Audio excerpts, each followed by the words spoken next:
RSS chief Mohan Bhagavat और नरेंद्र मोदी के बीच रिश्ते कैसे हैं, ये सबको पता है। दावा तो यहां तक किया जाता है कि लोकसभा चुनाव में जेपी नड्डा ने जो दावा किया था, जो बयान दिया था, कहा था कि बीजेपी को आरएसएस की जरूरत नहीं है, उसके पीछे कहीं ना कहीं प्रधानमंत्री मोदी का ही संदेश था, जो आरएसएस चीफ को देना चाहते थे। संघ ने मोदी की चुनौती को स्वीकार भी किया और उसके बाद चुनाव में जो परिणाम सामने आए वो सभी ने देख भी लिए। चुनाव के बाद मोहन भागवत के कई बयान वायरल भी हुए थे, जिसमें वो सीधे सीधे मोदी सरकार को निशाने पर लेते हुए दिखाई दे रहे थे। वो बात अलग है कि भागवत ने कभी भी नरेंद्र मोदी या सरकार का नाम नहीं लिया था, लेकिन जिस तरह से वो बयान दे रहे थे उससे एक बात तो साफ साफ दिखाई दे रही थी कि उनके निशाने पर अगर कोई है तो वो है नरेंद्र मोदी और उनकी सरकार। बाद में बीजेपी हाईकमान ने भागवत के गुस्से को शांत करने के लिए उनकी सुरक्षा बढ़ा दी। आज भागवत को प्रधानमंत्री मोदी के बाद सबसे बड़ी सुरक्षा दी जा रही है।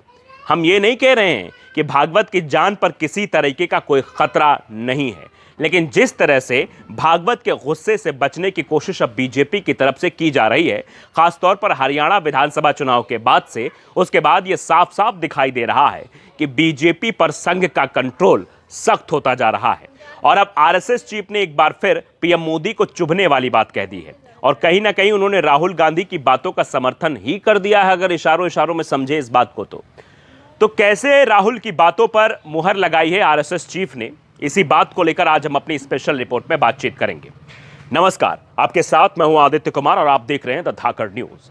आरएसएस चीफ मोहन भागवत का एक बयान इन दिनों सोशल मीडिया पर खूब वायरल हो रहा है, जिसकी चर्चा भी इतनी ज्यादा हो रही कि पूछिए मत। संघ प्रमुख ने जो बातें कह दी है, उन बातों को लेकर अब सीधे तौर पर बीजेपी ही कटघरे में खड़ी हो गई है कि आखिरकार संघ प्रमुख ने ये बातें क्यों कह दी। संघ प्रमुख ने क्या कुछ कहा है वो जरा हम आपको सिलसिलेवार तरीके से बताते हैं। मोहन भागवत कहते हैं कि दुनिया अब मानती है कि 16वीं सदी तक भारत हर क्षेत्र में अग्रणी था। हमने बहुत सी चीजें खोजी, लेकिन फिर हम रुक गए और इस तरह हमारा पतन शुरू हो गया। लेकिन उस समय तक हम सबको साथ लेकर चलने का उदाहरण दे चुके थे। उन्होंने आज समय विकसित भारत की मांग कर रहा है। दुनिया में 4% जनसंख्या वालों को 80% संसाधन चाहिए। कुछ लोग सोचते हैं कि दुनिया के हर संसाधन पर उनका ही अधिकार है, वो सभी चीजों पर कब्जा करना चाहते हैं। ये भागवत के द्वारा दिए गया बयान था। अब इस बयान को लेकर जो चर्चाएं हो रही वो समझना लाजमी है।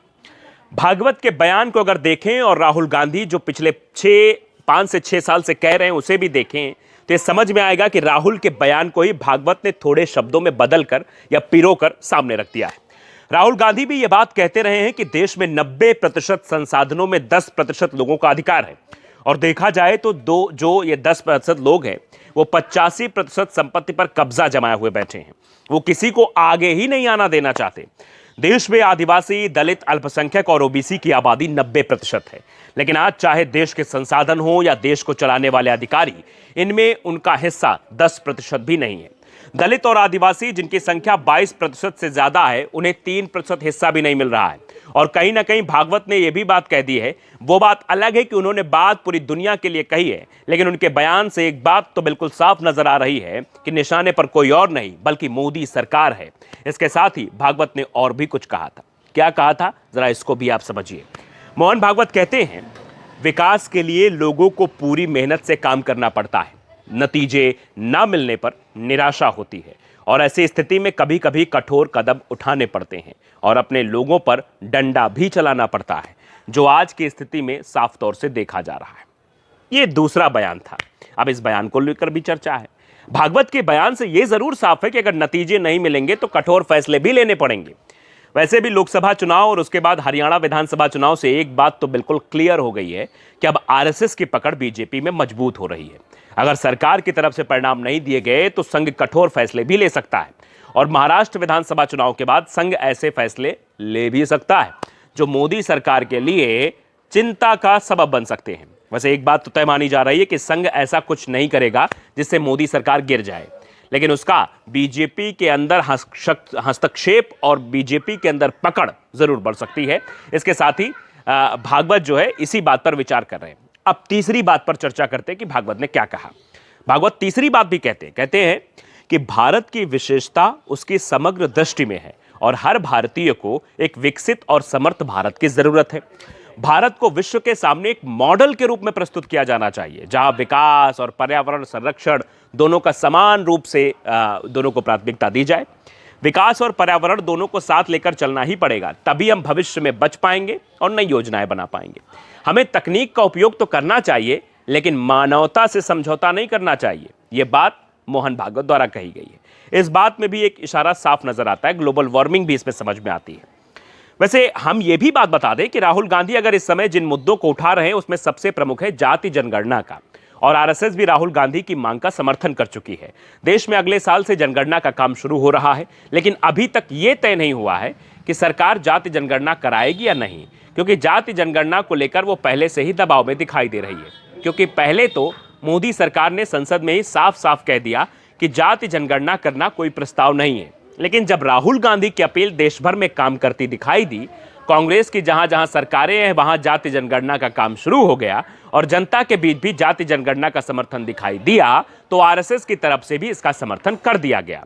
संघ की तरफ से कहा गया है कि वो जाति जनगणना का समर्थन करती है, क्योंकि इससे यह समझ में आ जाएगा कि किस जाति की संख्या देश में कितनी है, किन लोगों को सरकार की मदद की जरूरत है। इससे सरकार को भी नीतियां बनाने में आसानी होगी। संघ ने तो राहुल की मांग का समर्थन कर दिया है, लेकिन सरकार को मुश्किल में फंसा दिया है।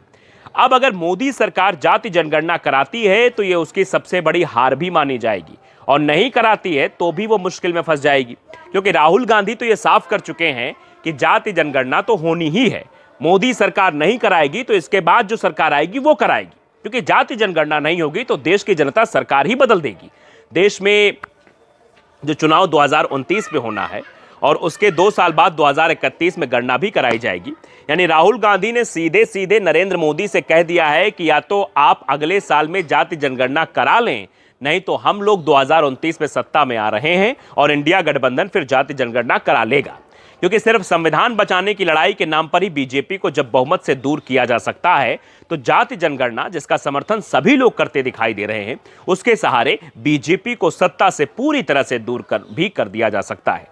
राहुल गांधी अब इसी मसले को उठाने की पुरजोर कोशिश कर रहे हैं, लेकिन संघ प्रमुख का यह बयान सामने आ जाना राहुल को शायद और ताकत प्रदान कर सकता है। राहुल गांधी के जो मुद्दे हैं वो भी आगे बढ़ सकते हैं, क्योंकि संघ प्रमुख अभी तक जिस बातों को लेकर क्लैरिफाई नहीं कर पा रहे थे, वो अब क्लैरिफिकेशन के साथ वो बातों को रख रहे हैं।